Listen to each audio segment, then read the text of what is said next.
¿A dónde podría ir lejos de tu espíritu? ¿A dónde huiría lejos de tu presencia? Si yo subiera a la altura de los cielos, allí estás tú. Y si bajara a las profundidades de la tierra, también estás allí. Si levantara el vuelo hacia el oriente, o habitara en los límites del mar occidental, aún allí me alcanzaría tu mano derecha no me soltaría. Si pensara esconderme en la oscuridad, o que se convirtiera en noche la luz que me rodea, la oscuridad no me ocultaría de ti, y la noche sería tan brillante como el día. La oscuridad y la luz son lo mismo para ti. Es lo que dice el Salmo 139, versículos 7 al 11. Precioso, precioso salmo, sublime. Es una canción extraordinaria que debe estar en tu acervo espiritual, por supuesto en tu acervo cultural, en tu acervo mental, pero sobre todo, en tu acervo espiritual. Esta conciencia de la presencia de Dios, pero teniendo como contexto el nombre El Roi, el Dios que me ve.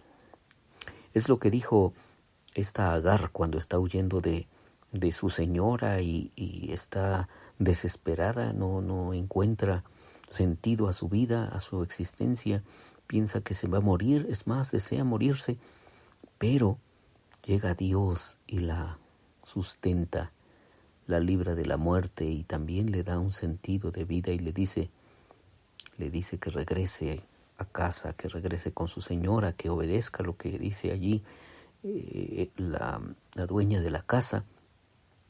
Y luego ella dice, Dios me ve, o Dios ve, El Roi. Y es que efectivamente pensamos que podemos ocultarnos de la presencia de Dios. Y estamos tan poco conscientes de los ojos, de la mirada de nuestro Dios, que pensamos que podemos escondernos de Él. Una de mis historias favoritas del Antiguo Testamento, y me parece que es del profeta que más sermones he predicado, es del profeta Jonás. Es una historia por demás irrisoria, si le encuentras el sentido de risa, porque Jonás es un profeta que conoce a Dios, que platica con Dios, que sirve a Dios y que según él, pues también reconoce a Dios en todos los caminos de su vida. Pero un buen día Dios le dice, oye Jonás, mira, quiero plantearte una misión, quiero que vayas y les enseñes mi palabra, les prediques a los hombres en Nínive. Nínive, eso sonó, retumbó en su corazón y seguramente Jonás se llenó de dudas, pero más de coraje, diciendo yo no voy a hacer eso que Dios dice. Según la historia, tú puedes leerlo, el libro de Jonás, él en vez de ir a Tarsis para predicar a los ninivitas, se va al lado contrario, él decide ir a en vez de ir a Nínive, la ciudad donde Dios lo había mandado, él toma un barco para ir a Tarsis, el lado opuesto. Dios lo manda al oriente y él se va al poniente. Y luego, dice el texto, pensó huir lejos de la presencia de Jehová.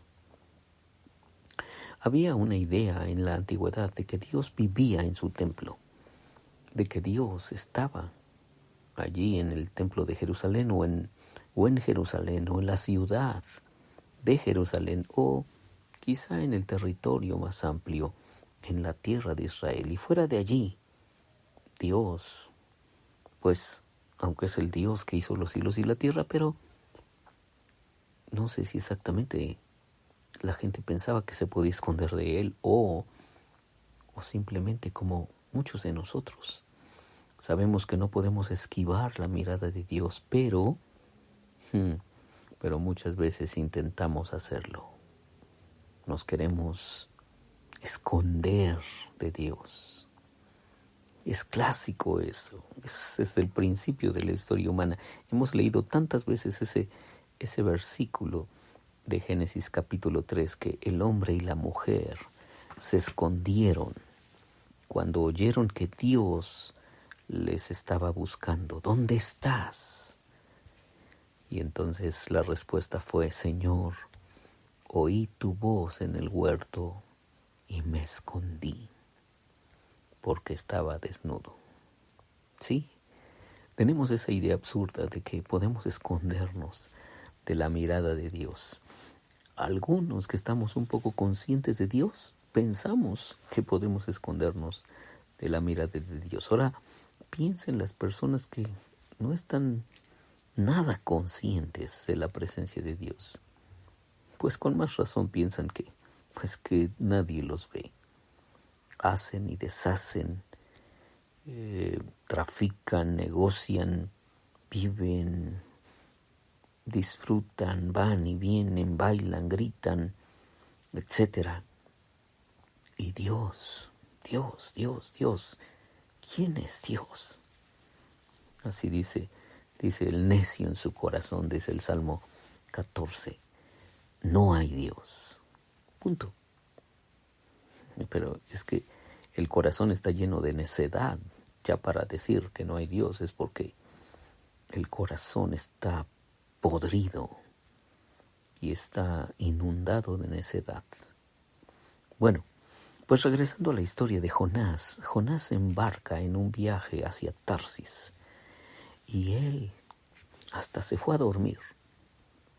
De veras, está tan inconsciente y tan seguro que no va a pasar nada y que puede esconderse de Dios. El texto dice que se embarcó en una nave para Tarsis para huir lejos de la presencia de Dios. Quizá él también tenía esa mentalidad como muchos israelitas, que saliendo del territorio de Israel, entonces Dios ya no podría actuar con tanta libertad sobre él. Pero te sabes el resto de la historia. Simplemente Dios preparó algunas cuantas cosas. Dice que preparó un viento recio.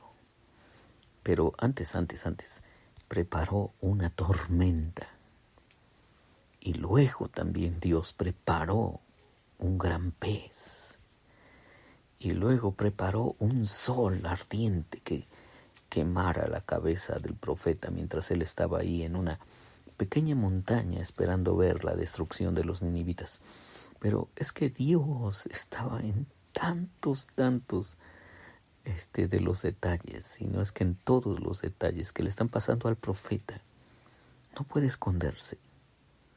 El profeta está súper contento de que Dios va a destruir a los ninivitas y está esperando con un gran deseo de que salten por allá los cadáveres, que haya una hambruna o que caiga una tormenta o que algo pase contra los malditos e infames ninivitas. Y Dios tiene otros planes. Pero dice la Biblia, que eso lo puedes leer en Jonás capítulo 4, que Dios preparó una calabacera, una plantita que le diera un poco de sombra al profeta. Y luego él estaba súper contento allí con su enredadera porque le daba un poco de sombra. Y el texto luego dice algo asombroso, extraordinariamente asombroso. Dice que Dios preparó un gusano que hirió a la calabacera. Y luego te digo que Dios preparó un viento caliente, dice la Biblia, un viento solano que lastimaba la cabeza del profeta. Entonces deseaba morirse. Estaba muy enojado Jonás porque Dios amaba a los ninivitas. Pero el punto es que en todos los detalles que están allí descritos, está la presencia, la mano y los ojos poderosos de Dios, viendo las actitudes y el corazón, sobre todo el corazón, de su amado profeta Jonás. Por eso el texto de Salmo 139 dice: ¿a dónde podría ir lejos de tu espíritu? ¿A dónde huiría lejos de tu presencia? Espero que este devocional te ayude a estar más consciente de que Dios es el Roí, el Dios que siempre, siempre, siempre te ve. Soy Víctor Hugo Juárez y espero que este devocional sea de mucha bendición para ti. Dios te bendiga.